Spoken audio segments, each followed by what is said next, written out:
Auburn Theater's spring play is opening next week. Big Fish tells the story of the relationship between a father and son. And Auburn alum Ben Strickland plays the lead role as Edward Bloom. He sat down with Eagle Eye TV to discuss his role. The director of the show and the chair of the department for theater here, Chase Braingardner, he messaged me and told me he wanted to give me a proposition. He said, we were thinking about doing this musical.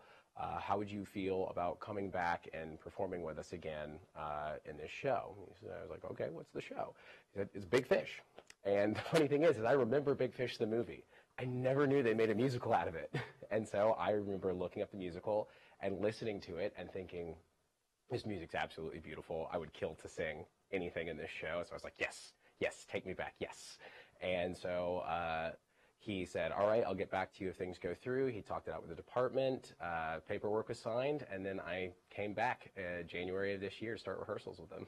The show is about a man and his son. I play Edward Bloom, the man, and Edward Bloom he's an interesting character. He is a tall tale teller, I guess would be the best way to describe it. He's larger than life. And Edward has spent his entire life telling his son these grandiose stories about his life and his past.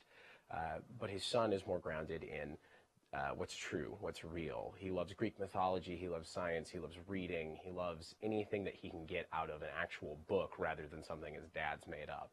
And the story kind of goes back and forth between multiple eras, multiple timelines. Sometimes it's in Edward's fantasy world of what his life is like. Sometimes it's in the real world where problems actually do exist and it's hard to solve them.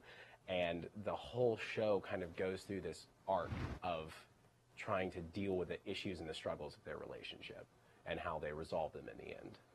Big Fish begins next Thursday and runs until February 24th. Tickets are free for students and $12 for the general public.